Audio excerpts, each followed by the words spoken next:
Welcome dear students. Students, today we are going to learn page number 49, chapter 2.3 Let's Talk.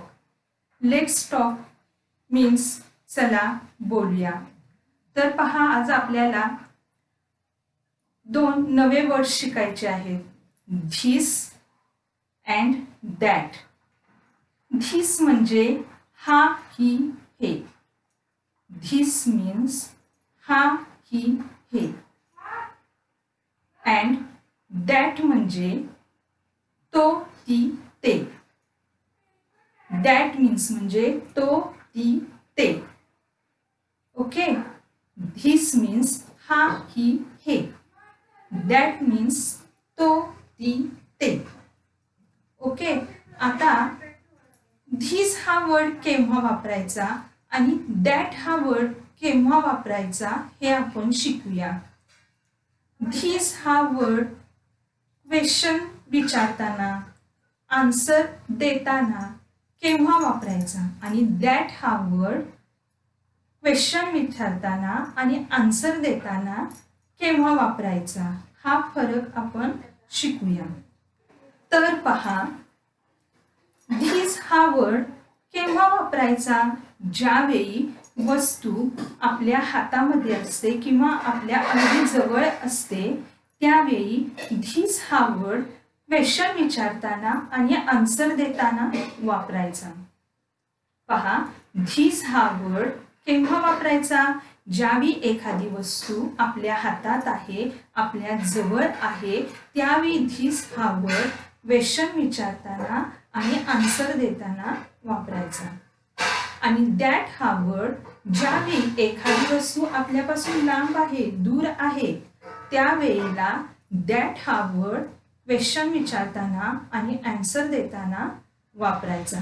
That हा word केव्हा वापरायचा? ज्यावेळी एखादी वस्तू आपल्यापासून दूर आहे, आपल्यापासून लांब आहे, त्यावेळी क्वेश्चन विचारताना आणि आन्सर देताना दॅट हा वर्ड आपण वापरायचा आहे. तर आपण उदाहरण पाहूया. पहा, हे फ्लॉवर आहे. आता मला प्रश्न विचारायचा आहे की हे काय आहे? तर मी काय म्हणणार? आता हे माझ्या हातात आहे, माझ्या जवळ आहे, त्यामुळे मी धिस हा वर्ड यूज करणार आहे. बघा, what is this? What is this? This is A flower. What is this? This is A flower.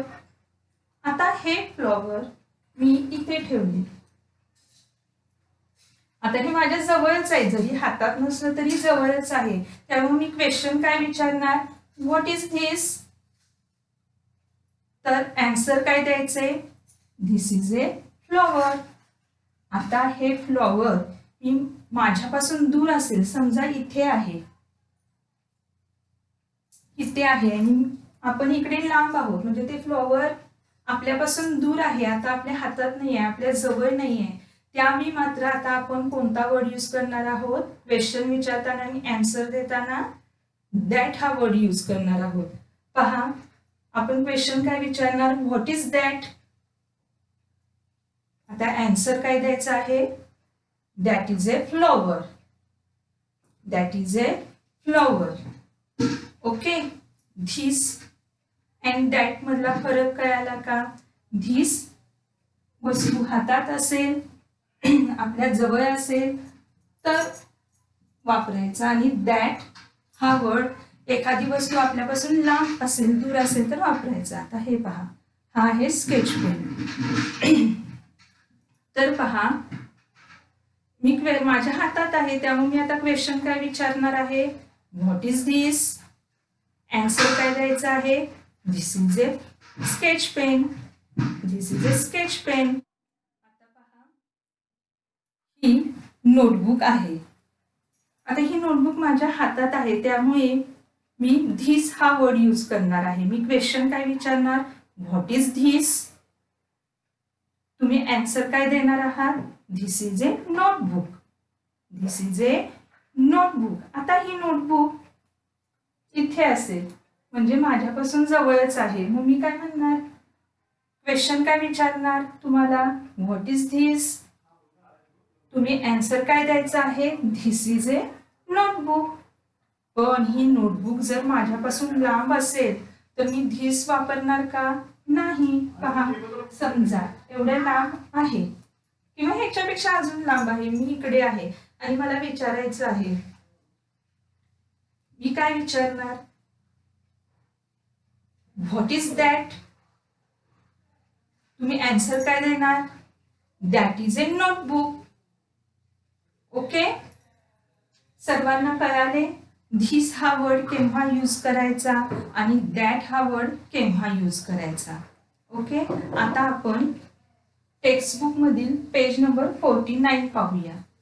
Students, आपण पहिल्यांदा धिस आणि दॅटचे स्पेलिंग पाहूया आणि त्यानंतर टेक्स्टबुक मधील पेज शिकूया. तर धिसचे स्पेलिंग काय आहे बघा, THIS,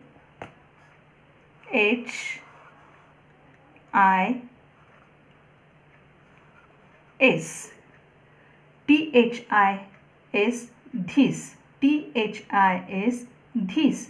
धिस मीन्स हा ही हे, धिस मीन्स हा ही हे.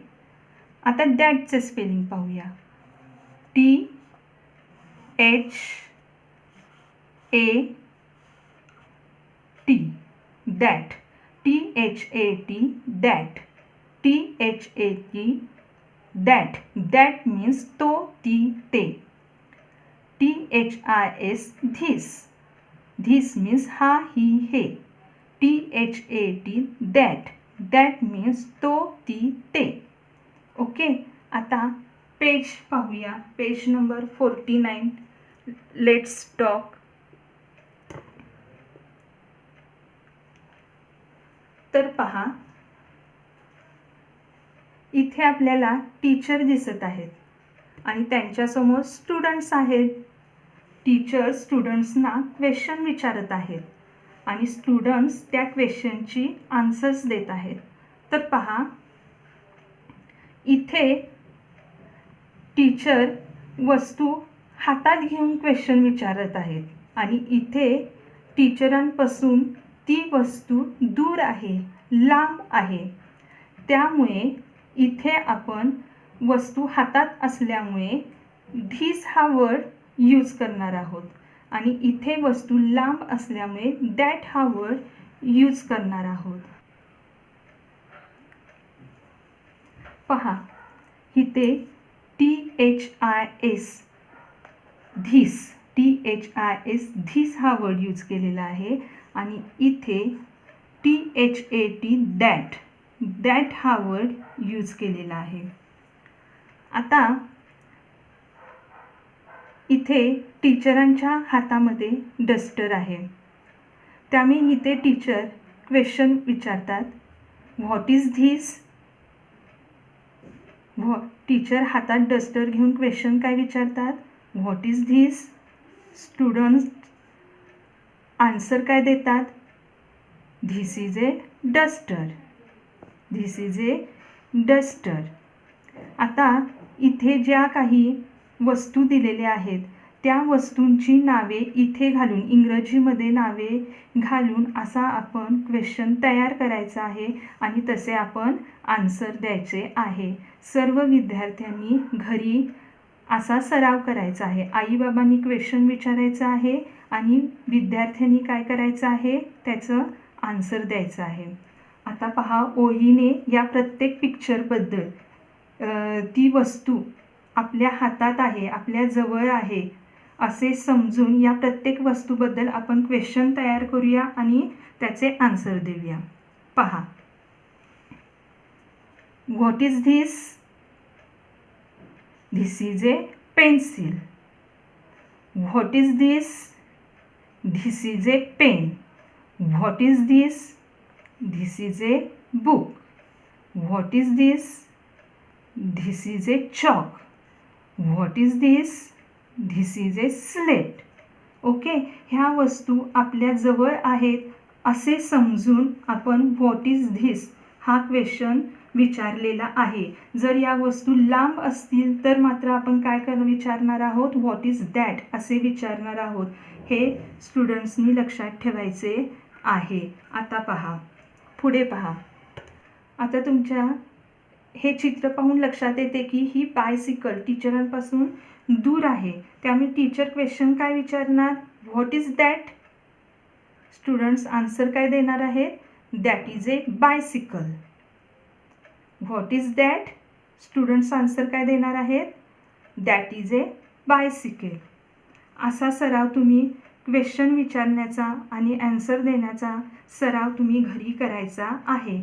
आता इथे जी चित्रे दिलेली आहेत, वस्तू दिलेल्या आहेत, त्यांचं काय करायचं आहे, त्यांच्याबद्दल आपण अशा प्रकारचे प्रश्न तयार करायचे आहेत. या वस्तू आपल्यापासून दूर आहेत असे समजायचे आणि त्याबद्दल आपण काय करायचे आहेत, प्रश्न विचारायचे आहेत. तर पहा बरे, what is that. That is a door. What is that. That is a tree. What is that. That is a fan.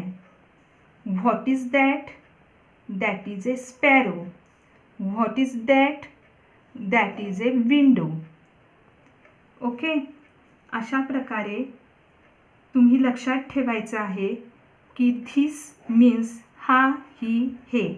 This हा वर्ड ज्यावेळी एखादी वस्तू आपल्या हातामध्ये असते किंवा आपल्या अगदी जवळ असते त्यावेळी धिस हा वर्ड यूज करायचा.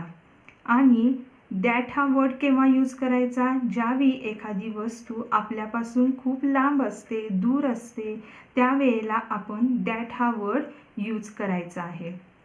आज सर्व विद्यार्थ्यांनी होमवर्क ऐकायचं आहे.